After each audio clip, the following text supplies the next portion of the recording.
Sunita college में पढ़ रही थी। उसके छुट्टियों की यह खबर सुनकर उसका मन उदास हो गया। वह अपने बॉयफ्रेंड से मिलने का सोच रही थी, लेकिन उसके घर वालों ने उसे बाहर जाने से मना कर दिया। उसका दिल अब अपनी सहेली पल्लवी के साथ अपनी बातें बांटने का मन कर रहा था। सुनीता ने पल्लवी को फोन किया और अपनी मन की बातें सब बता दी। पल्लवी ने एक राज बताने की बात की और सुनीता से यह कहा कि वह भी वैसा ही करे। सुनीता थोड़ी खुशी खुशी राज जानने के लिए तैयार थी। पल्लवी ने मुस्कुराते हुए बताया, मैंने तो अपने भाई को ही उसके साथ मिला दिया है। जब मेरा मन करता है तब वो उसके साथ वक्त बिता लेता है। सुनीता हैरान हो गई, तूने कैसे किया यह सब, और वो भी अपने भाई से? पल्लवी ने आत्मविश्वासपूर्ण भावना से कहा, शर्म किस बात की? वो मेरा भाई है और मुझे उसकी खुशी में खुद को खोने में कोई शर्म नहीं आती। सुनीता थोड़ी हिचक खाकर बोली, यह तो सही है, पर मेरे घर वालों को यह बात कैसे मंजूर होगी? पल्लवी ने एक बड़े उपाय की सलाह दी, तू भी उसे अपने घर में मिला ले, वक्त वक्त पर बिना किसी को बताए। इससे तेरे घर की इज्जत भी बनी रहेगी और तू भी अपने बॉयफ्रेंड से मिल सकेगी।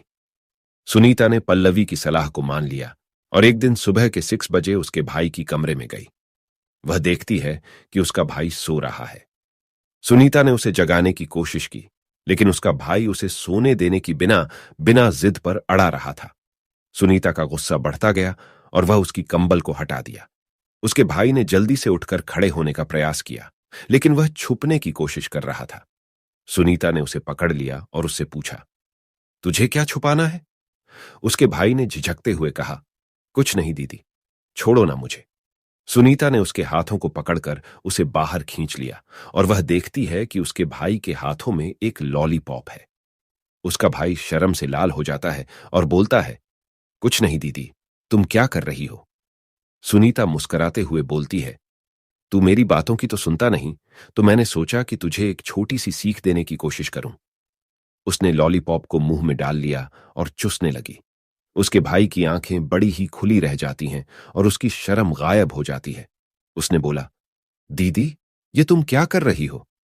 सुनीता बिना रुके चूसने का काम करती रहती है और बोलती है, अब कैसा लग रहा है भाई?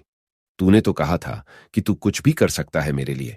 उसके भाई का शर्म से चेहरा लाल हो जाता है, लेकिन उसकी मुस्कान भी नजर आती है। वह बोलता है, दीदी, तुम भी ना। अब मुझे परेशान मत करो, तुम्हारी मदद करने के लिए मैं यह सब कर रहा था।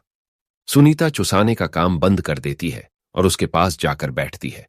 उसके भाई उसके पास आकर बैठता है और बोलता है, दीदी, मैं तुझसे वाकई में माफी मांगता हूं। मैंने तेरी बातों को नकारते हुए बहुत गलत किया। सुनीता उसकी बातों को सुनकर खुश हो जाती है और उसे गले लगाती है। वह दोनों भाई बहन मिलकर हंसते हंसते वक्त बिताते हैं। सुनीता की बातों ने उसके भाई की नजरिया बदल दिया और वह अब खुलकर उससे बातें करता है। उनकी यह खुशियां और उनके मजाक में वह दोनों एक दूसरे के करीब आ गए हैं।